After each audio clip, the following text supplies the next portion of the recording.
Welcome to another episode of the Sovereign Sisters podcast. I'm your host, Angela Atkins, and today we're going to go and delve into the hidden earth, mining for modern life's essentials, while I'll take you on an exploration of the minerals critical to modern technologies and the consequences of mining these resources. Let's look into the exploitation of Earth's rare minerals that powers everything from electric vehicles to smartphones. But at what cost?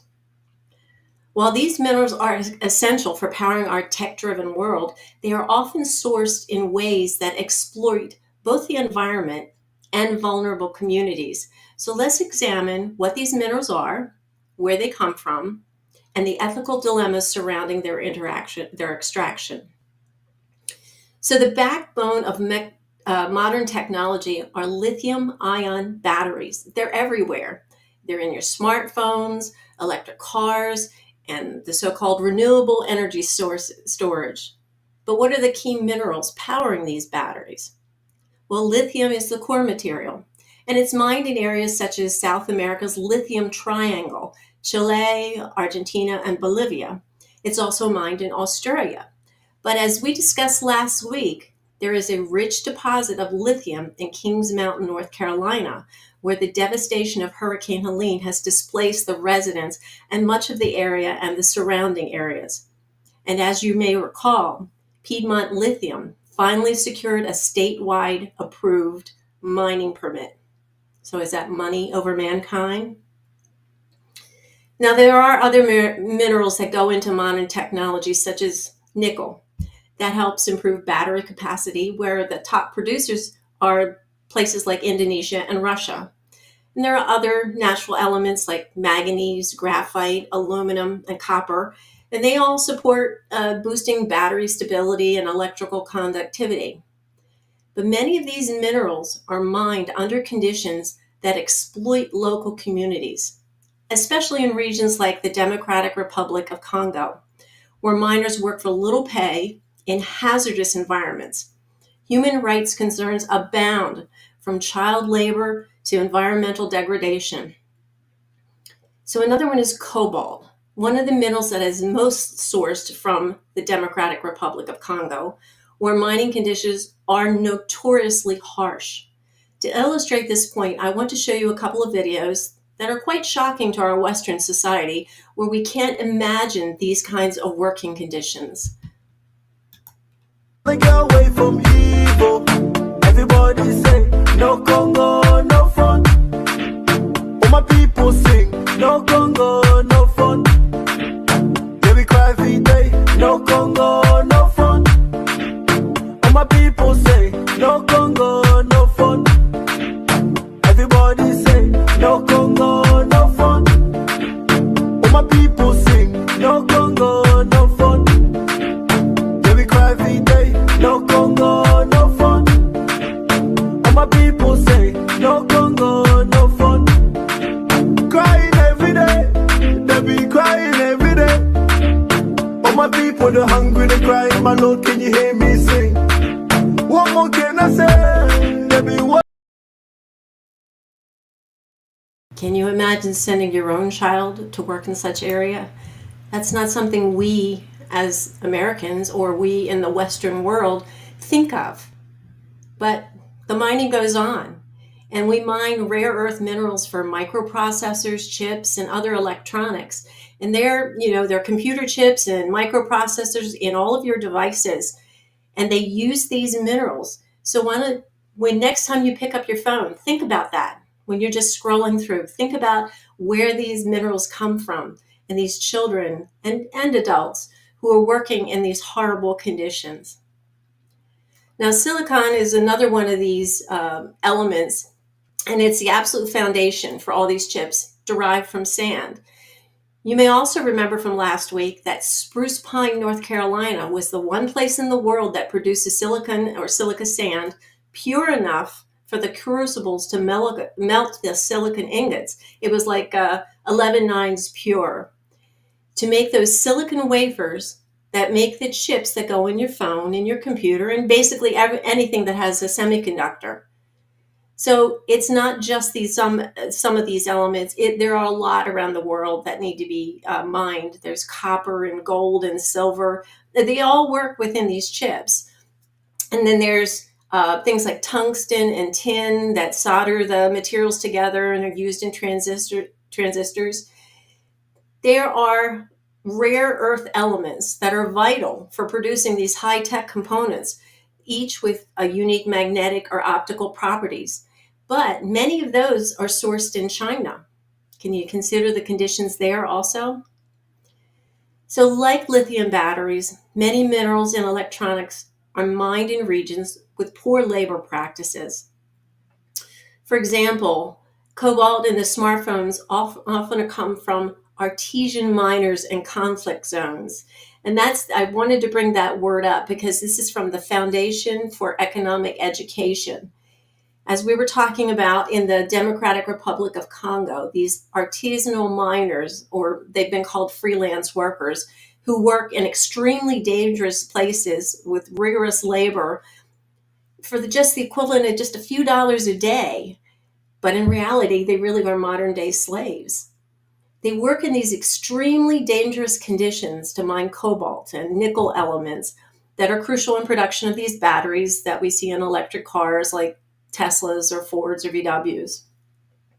It's men, women, and children who scrounge about in a debilitating heat and die in mine shafts when they collapse, when the militias, and you'll see militias, the armed guards who recruited these people from their villages across the country, they just look on in indifference.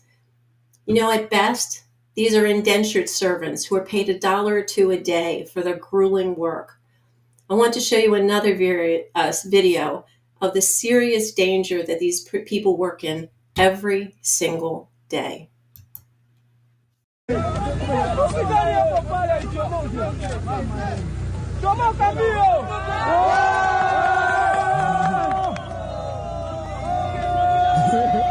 Vale, balón.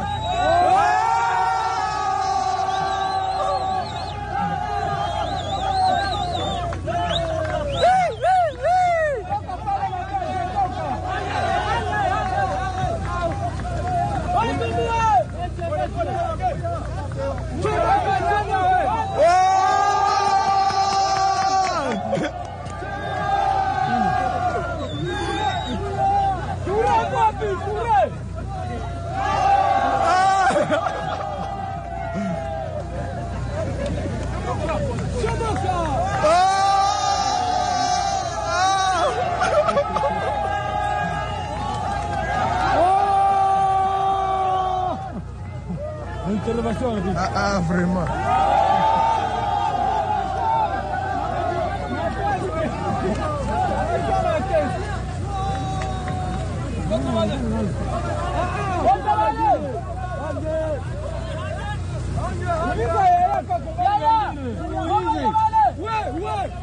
Ouais, maulize kule, maulize. Wachunge. Asante watu wale. Walikuwa wasi. Wote wale.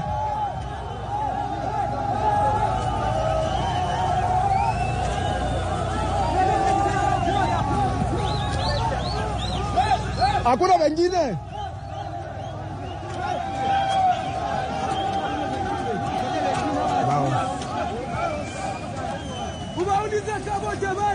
Ndo vote. Manaya.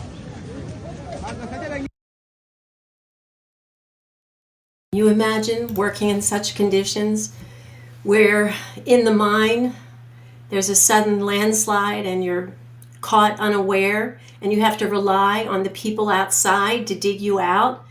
Fortunately, this is a group of people who really care about one another. You can see it in the way they react. You hear it in their voices. They're all together. They work on each other's behalf. And that's something that you really have to rely on in these kinds of situations. These are people working in the worst situation possible. As I said, for just $1 or $2 a day, just to make ends meet. And then they could lose their lives just by a simple landslide. and I won't even say simple, but it's probably very frequent that these things happen. But it's not just technology that requires these minerals to be mined.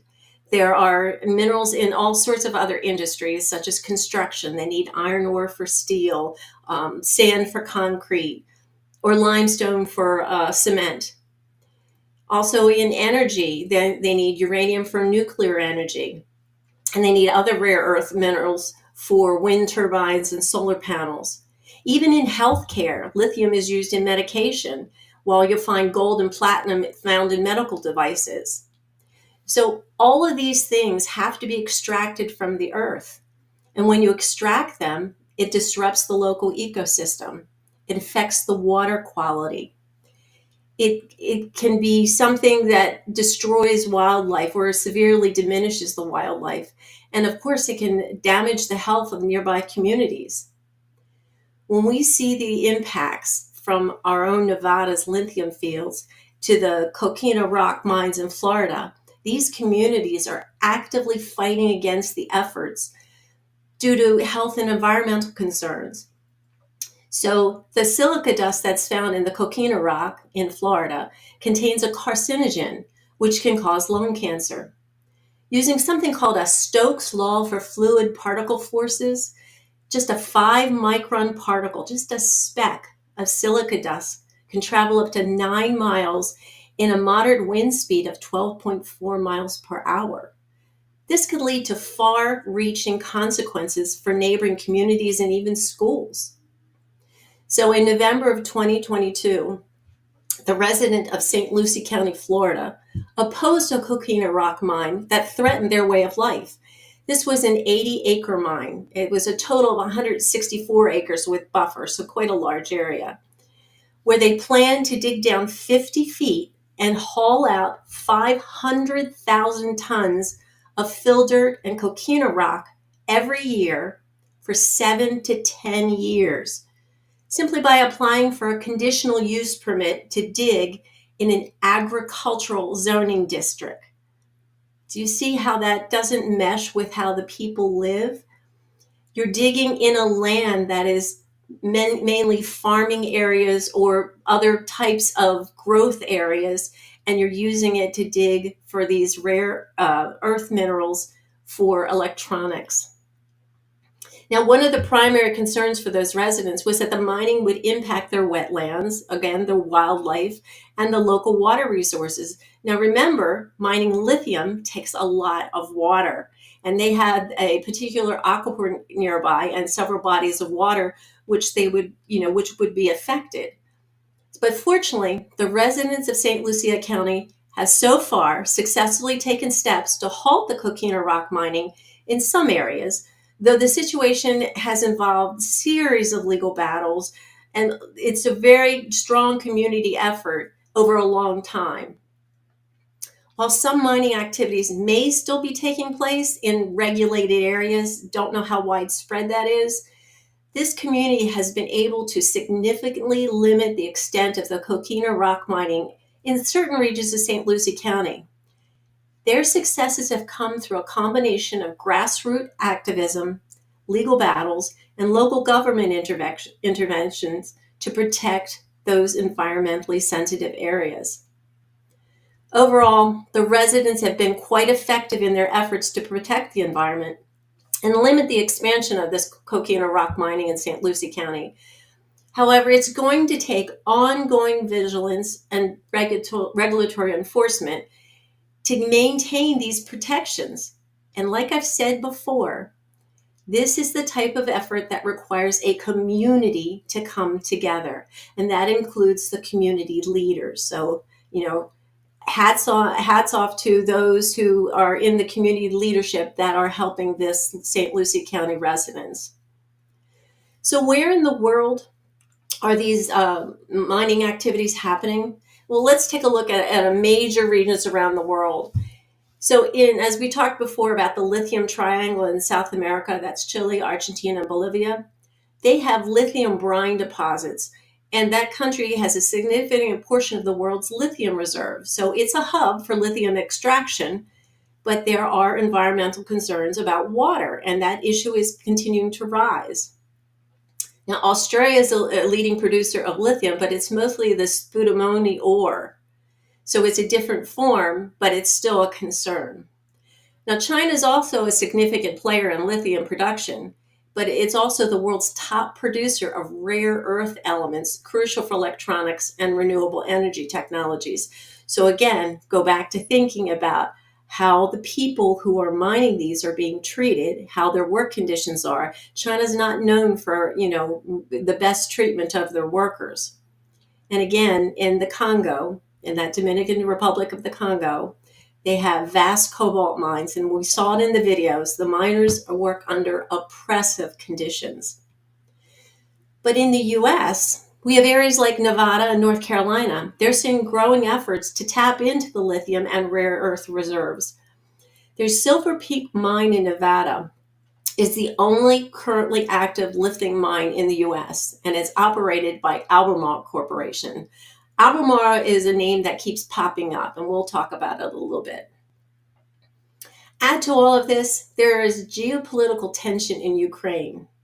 So control over the mineral-rich regions has led to conflict, and we've seen ongoing struggle in Ukraine, which sits on literally trillions of dollars worth of mineral resources.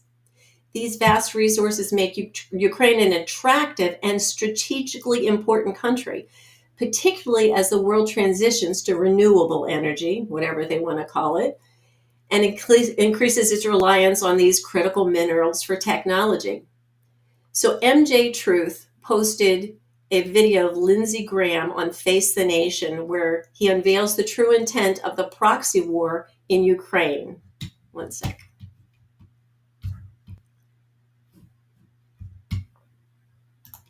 What did Trump do to get the weapons flowing?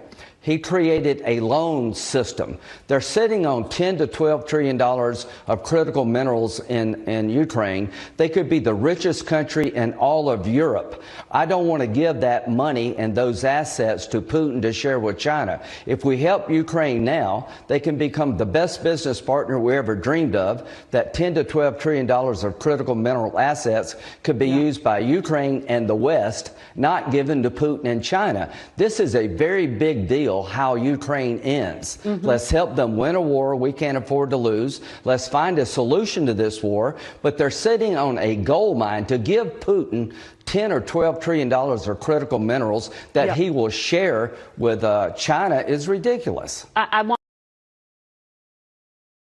Did you hear that? It's about the $10 to $12 trillion in mineral assets. What's ironic is in 2022, Russia and Ukraine were trying to negotiate a peace deal, which would have granted Russia this territory and the mineral rights that go with it. The talks were almost agreed upon by both sides. They were each considering some big concessions.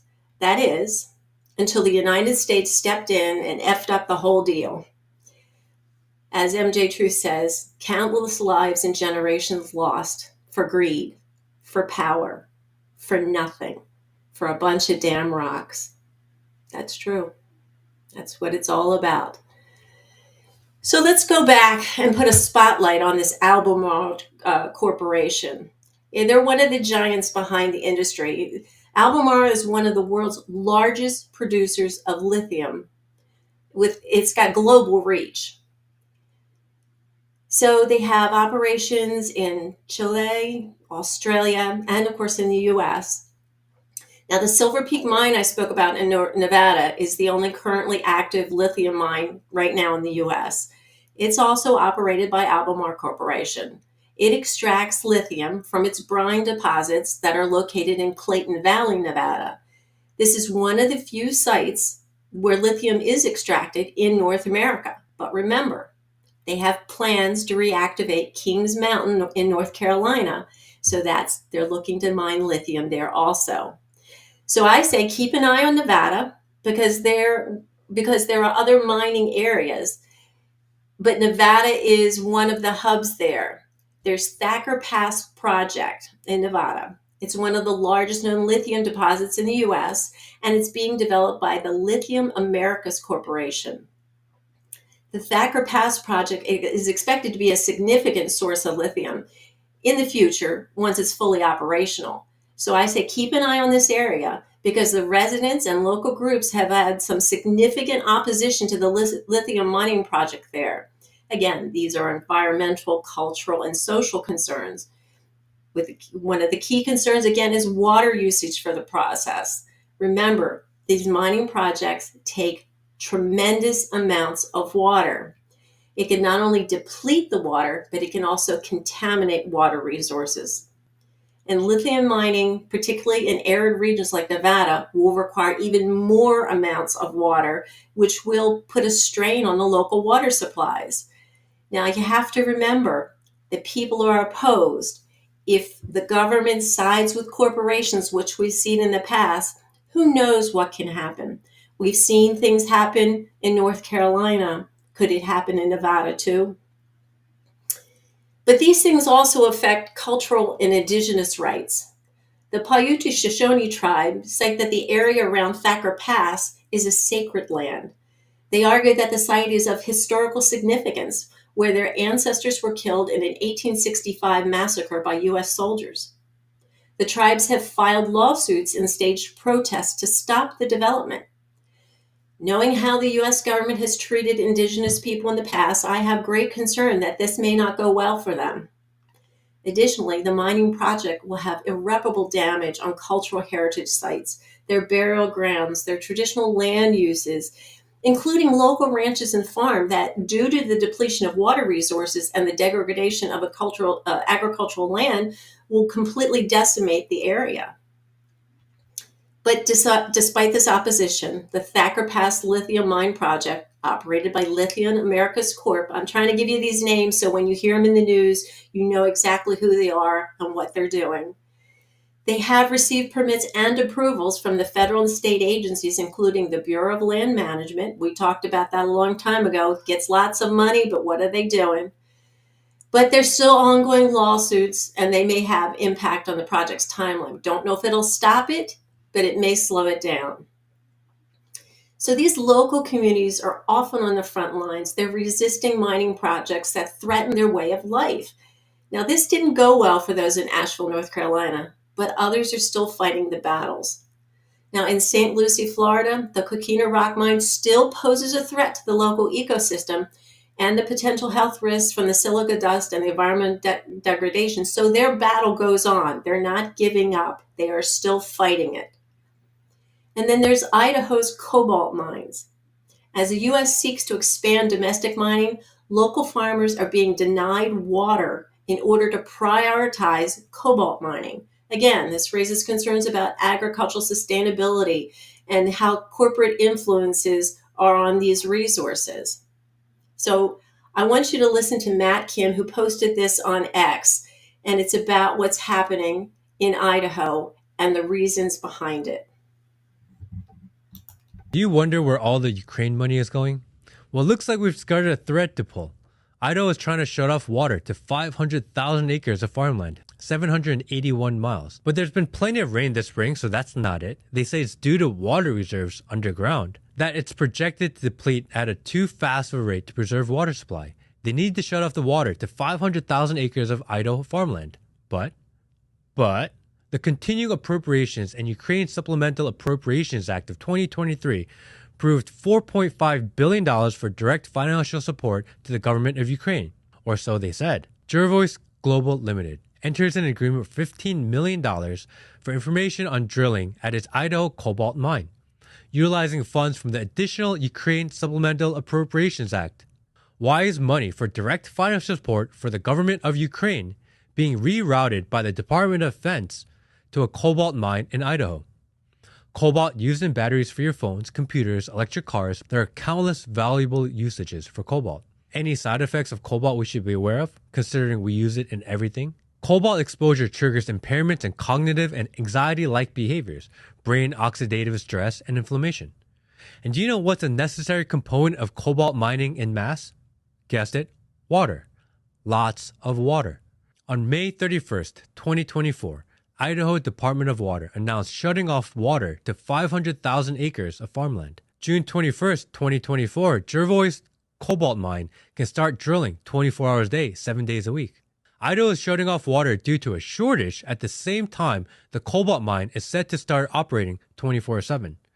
And it's Ukraine's funding bill, one of many, that gave $15 million to Jervois to restart operations after losing money. Couple of things to look further into. How many members of Congress have a financial interest in this cobalt mine? My initial research, a lot. Also, is it linked to the CHIPS Act, where they gave Micron a fistful of money to start manufacturing in Idaho? And are they trying to destroy crops so they can take the land and mine more cobalt, or is it purely to control the water supply? I was just in Idaho, absolutely beautiful state filled with great people.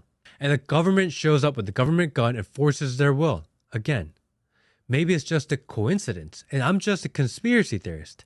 Perhaps. But one fact remains absolutely true. Money that we were told was going to Ukraine is not. There is no coincidence. He is correct. There is no coincidence. These things are not coincidences. They found missing Ukraine war funding in Idaho. And now, why are they denying water to 500,000 acres of farmland? Funding and water rerouting to prop up coal mines in Idaho, just probably another coincidence. How silly do they think we are? We can see it clear as day. It's right in front of our face. We know that they're mining these minerals for profit. That's what it's all about. It's always been about the money. And even though our technological society, depends on these minerals that are extracted, this comes at great human and environmental costs. As sovereign citizens, we have the responsibility to demand more ethical and sustainable mining practices and resist government tyranny and their collusion with big mining companies that seek to rape and pillage the lands of our nation and throughout the world. Now, I know this isn't a sexy topic, and many people would rather let someone else do something else. They don't want to get involved. I hear that all the time. Sometimes I just want to scream. Sometimes I think I do scream, and that's why they stop listening to me. Anyway, I think that one of the most important things we can do as individuals is to educate ourselves about what's happening in our world, whether it's environmental issues, justice issues, or political issues. As unsexy as they may be, they have to be known just to keep us informed and understand how those things relate to us will make us better citizens, no matter where we live. Once you see something that you feel passionate about, I think there are so many ways for people to take action. You can just volunteer with a local organization, or you can run for office yourself. We do need more people who have the courage to put their name on a ballot and run for public service at all levels of government for the people. That is what government is about, for the people. Whether it's city council members or mayors or state representatives or whatever, and maybe one day the playing field will be even. There might be an opportunity for the average guy to look at the larger political arena and run for something like president. Right now, it's a money game, so we'll have to wait until that change happens. But we can start where we are. Start where you live. Start in your community. It's time to take back control over our own lives by exercising some form of self-government. Self-governance is how we will get ahead of this, whether it's through local government or even private initiatives. So again, I want to thank you for joining me on this exploration of the hidden earth, mining for modern life's essentials. But just remember, the next time you pick up your smartphone or drive your electric vehicle, consider the hidden costs, both the depletion of our resources, people's health, the social and cultural impacts behind all these minerals. It's powering every aspect of our lives. So I hope you'll click the subscribe or follow button and leave me a comment, because I'd still like to continue the dialogue on how this is going to impact our world. I really think we as a community, even as an online community, if we stay in touch, we can work, we can share ideas, work with each other to come up with community-like and national, political, social, cultural ways to deal with things. And that way we work together to make ourselves sovereign and get back into a completely sovereign country. Our nation needs to be run by the people, not by the selected. So until next time, I want you to stay safe, stay curious, and always God bless.